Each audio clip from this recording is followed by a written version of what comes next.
Did you support yourself financially as you started your business? Who'd like to go first?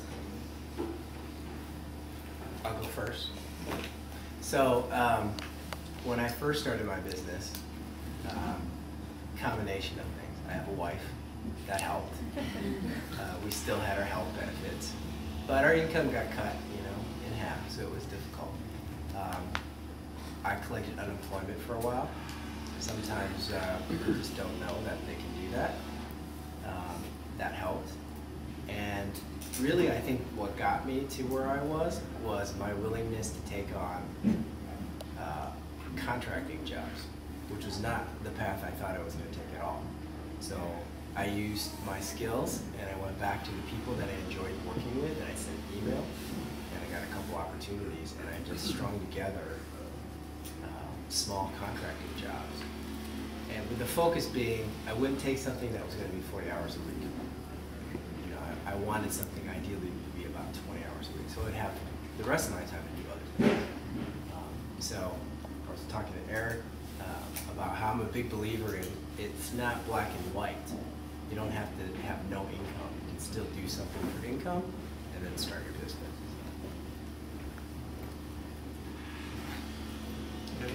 Oh, I'm probably like the opposite of Ken in that sense. I didn't think about finances at all, but I have to give you a little bit of background so you'll understand where I'm coming from. I was in marketing for about 10 years in these big companies like Gillette and PepsiCo. I was doing really great and everything, and my wake-up call, to use the term that Ken used in his slide, was I was really unhappy doing that, even though I was doing really well in my job and in my career, and I was an autopilot. Like, I'd get promotions and I would just take them, and I wouldn't really think about what would make me happy. And I just knew I wasn't happy, but my wake-up call was that my father passed away suddenly, and it was something that really shook my world and made me think about how short life was, whether it was my life or the life of people around me. And so I went into teaching because my two passions are children, like being with children and just working with them, and art. I've always been into art and photography. So I went into teaching for a few years, and then I went into photography. But so I didn't think about finances. Like, to me, what was so important was just to do what made me happy. And like, I redefined success. And prior to my father passing away, so prior to my wake-up call, it was more about, success meant a bigger office and more people working for me and income. Like, the bigger the income, the more successful I was. And that's what I think other people around me defined it as too. So if I got a promotion, it was like a big celebratory thing. And but I wasn't happy, and I didn't get that. So for me, my wake-up call really helped me in the sense that it made me think about what is going to make me happy. So I looked at my two passions and I went for it. So it wasn't about money at all. And well, that goes into the second question, so I won't go into it too much. But I didn't think about the finances, and it was kind of like the more I stuck to what I love doing, the money just, I know it sounds so hokey, but it just came. It did. I just kept finding more and more teaching jobs, and I don't know, just you do what you love, and then things kind of fall into place. It does sound hokey, but it's totally true. I totally believe that. That's what happened to me. So when I left the news business, my intention was just not having to do that anymore. That was just what I was sure I was supposed to do. And so I ended up traveling for a while, and then coming to San Francisco and deciding to freelance, just to, again, not do that full time anymore. And so the end of the last year, all my freelance work just sort of disappeared. And so I had come up with this idea for Storytellers for Good previous to that, and so I knew when everything disappeared that it was my time to sort of step into that. So for this period of time, I've been running on what I would describe as passion fumes. I didn't have like a big, huge savings account or anything, or partner to fall back on or anything like that.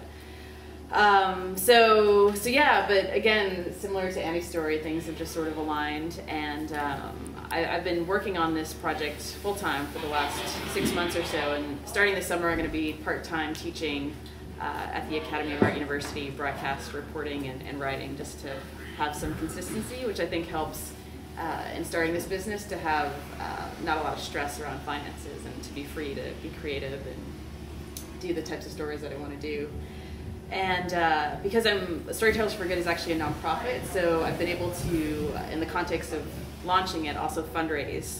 So I've done a big launch event a few months ago, and I've also been sending out letters. You know, this is a very grassroots start, just to family and friends, and explaining not just the business, but also that this is my dream, and this is something I've always wanted to do, and explaining it in that terms, I found has had an effect of moving people to want to support me, and so for me, I'm in the experience now where I'm getting not just financial support from people, but also kind of personal support in the work that I'm doing, and it's allowed me to put myself out there and to own the work that I'm doing now, knowing that there's this broad community of people, not just in the Bay Area, but from back east and other places that are supporting me. So yeah, and as I've, our launch campaign, the reason that I'm raising money is to provide a free video for 5 different nonprofits to start, and so it's been a wonderful way as I've come from the place of wanting to give people something. Other nonprofits have inquired, and it's been actually a unexpected marketing tool along the way that's helped. So. Okay.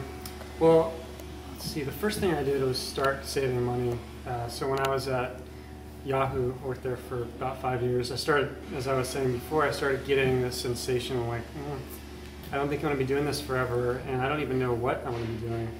So because I had fears of money, I started, saving probably a couple of years before, when I started getting this sense that I should really leave, which was really helpful to do that. I didn't realize how long I would need that money, and I've really dragged it out over time. I reduced my expenses quite a bit. I mean, just in so many ways from how I used to live. And but I got used to that because I was doing something that I was really passionate about. And even though all the fears were there about, will I make money again, and will I find clients, and will this thing really work? Even through all that craziness, I was still enjoying what I was doing. So reducing expenses helps a lot. I also did contracting.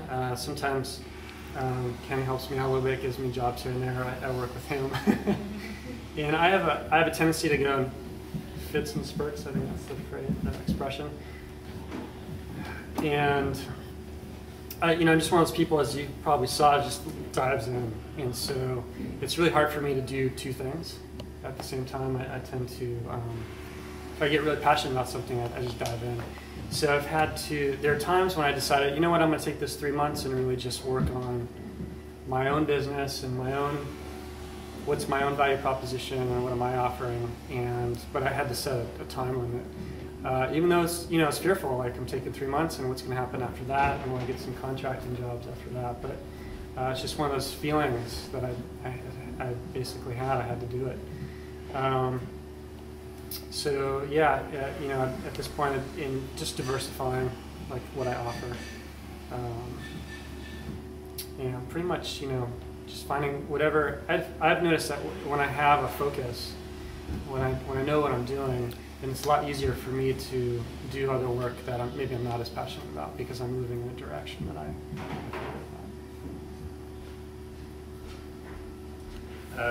I'm going to try and see if I can recap and then open up to you guys.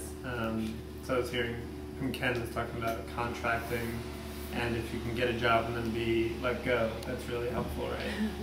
And then Annie just says follow your passion pretty openly. It sounds like that works for you, which is beautiful.